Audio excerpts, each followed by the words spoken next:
In this video, we're going to look at using face mask histograms and RGB numeric information on our images to help evaluate exposure. These techniques are really handy to use if you're on a monitor that may not be calibrated correctly or on a monitor that doesn't show brightness and or contrast accurately. So let's go into Photoshop and look at this and get started. Okay, I've opened these two images up into Photoshop, and I've just put some guidelines on there to help me make sure I'm grabbing about the same area. To do a face mask histogram, I want to go to my marquee tool and be on the oval marquee or the elliptical marquee, and then I want to make sure my feather is set to 0. To do the face mask histogram, I want to make a marquee selection that goes up into the hair, contains the mask of the face, and then down underneath the chin, like we see over here on the left. So I'm going to do that face mask histogram on both of these images in about the same area. When we're done, we can see on our histogram palette over here, it usually starts out in the color mode. If you don't see that color option, check to make sure that you're in the expanded view or the all channels view. For this illustration, we're going to work in the expanded view. The next thing to do is change that channel mode to the luminosity setting. This is just showing us density histogram or the brightness. So we're going to do that on both of these, make sure they're on luminosity. In evaluating the histogram, what I'm looking for is a gap left, which is this side right here, and a gap right, which is on this side over here. And I want those to be about equal. In this case, I know I have a good exposure. It's slightly underexposed because I have more of a gap right than I do have a gap left.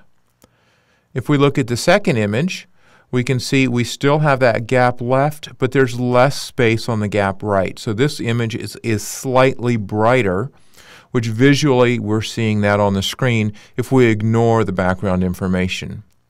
The reason we do the face mask histogram or mask off just that part of the face is that's the part of the image that we're most concerned about, and that's the information, or that's the part of the image that we want to print very well. So looking at both of these images, we can tell we have pretty accurate exposures. Let's look at another way we can evaluate exposure off of both of these images. The second way to do this is to come in under our eyedropper tool and grab the color sampler tool. I'm going to set my info or my palettes over here so I can see info, and as I move my cursor around on the image, we're going to see it displays an RGB number up in the right corner. So I'm going to zoom in on this image on the left, and I'm going to look for a specular diffused highlight.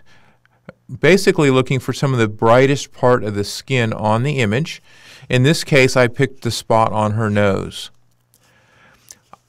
For printing at H&H when I'm in the sRGB color space, I have found that as long as that range falls between 235 and 242 for the red channel, H&H can make me a good print. On this example, we see my red channel is reading 237, so I know that I'm okay. Let's zoom up on this second image here, and we'll put a color sampler point as well. And on this one, we can see it's a little bit brighter. I'm hitting about a 238. So they're very similar, and again, I know that I'm in a good printing range. The next thing that I want to evaluate is shadow detail. So we're just going to look at this image here on the left. Because she has this dark black blouse on, I'm going to put a couple color samplers on that blouse. And for printing with detail on blacks, I want to see my RGB values be brighter than 15 to 20. In this case, I see color sampler number 4, which is this very far edge, is giving me an 18. Color sampler number 3, which is over here on her other side is giving me a 41, and color sampler 2 is giving me a 28. So I should be able to expect to see printable detail across her blouse without it blocking up and being solid black. So that's what I'm looking for. So looking at these numbers, skin tone between 235 and 242, and my black detail being brighter than 15 to 20 on my RGB numbers, I know that I'm going to get a good print off of this. For this next example, I have 3 images that I have bracketed the exposure on, and I want to use the face mask histogram technique and then evaluate the exposure across these 3. So I'll do like I did previously, just marquee off the mask of the face, working to get about the same area across all 3 of these.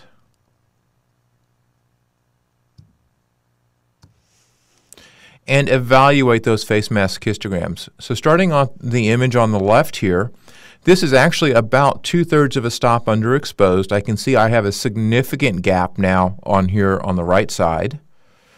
The middle image was what we chose earlier, which is pretty close to a correct exposure. Again, we see a little bit more gap on the right, but not very much. And the third image, we can see there is much more information pushed to the right side of the histogram than on the left. We can validate that information by coming in and using our color samplers and looking where that red channel number falls. On this first one, we see that 252. On our second image, we have a 240. And on our third image, we are at a 200. So both with the face mask histograms and the info palette, we can check and verify our exposures. Next, we're going to look at face mask histograms across a variety of skin tones. In this example, we have 3 different skin tones, and these 3 images were captured at a shoot within moments of each other. So exposure-wise, there was very little change. Nothing changed to the lighting or in the cameras. And it's a good series to look through to evaluate how a face mask histogram can change from skin tone to skin tone. So if we start with the young lady in the middle, we can actually see these images are slightly underexposed because we have more of a gap on the right side. If we look at our info palette, we actually see we're at a 239, which is right there on the verge of the range where we want to be. If we move to the gentleman on the left side, we can see his actually drops down a little bit to a 231, and our histogram again has a little bit more gap on the left side. If we move over to the young lady on the right side, with her dark hair and scarf, we see everything has moved more to the left.